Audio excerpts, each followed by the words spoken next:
Hey there, and welcome! If you're looking to work, study, or live in a country where English is the main language, chances are you've heard about the IELTS test. Today, we're going to break it all down in a really simple way. We'll look at the format and even share some key strategies to get you started on the right foot.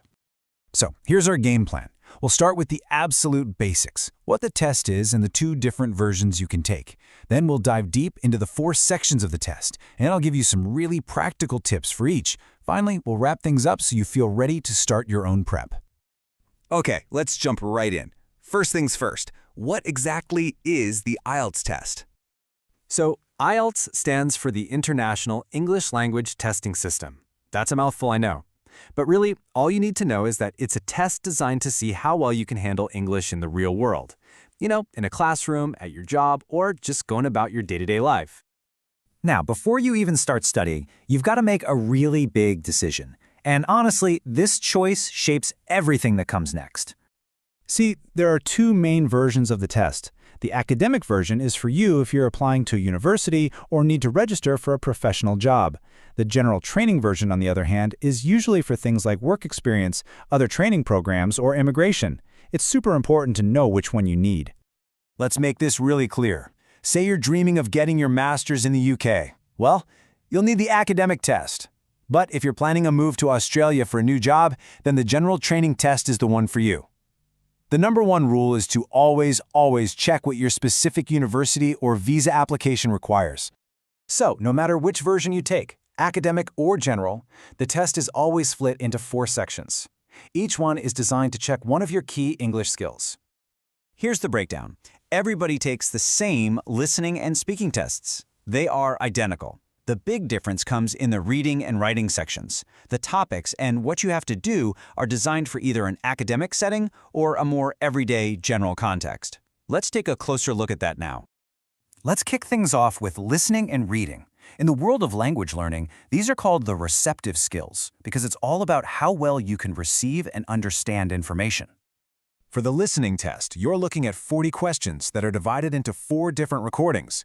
You'll hear a few different accents, and here's the catch. You only get to hear each recording 1 time. That's it. No second chances. So, since you only get 1 shot to hear the audio, you have to be ready before it even starts. The most powerful strategy isn't just listening, it's preparing your brain for what it's about to hear. It's all about prediction. You know that quiet time you get before each section plays? That time is gold. Use every single second of it to read the questions. If you see a question asking about the biggest challenge, underline those words. That way, your brain is actively listening for that specific piece of information. You're not just a passive listener, you're on a mission to find the answers. All right, let's talk reading. This is where the 2 versions of the test really go their separate ways. If you're taking the academic test, get ready for some long, detailed texts that could be from a textbook or a journal. For general training, it's much more about everyday stuff, like workplace notices or advertisements. For those of you doing academic reading, you'll come across a question type called true, false, or not given. The real secret here is to understand paraphrasing.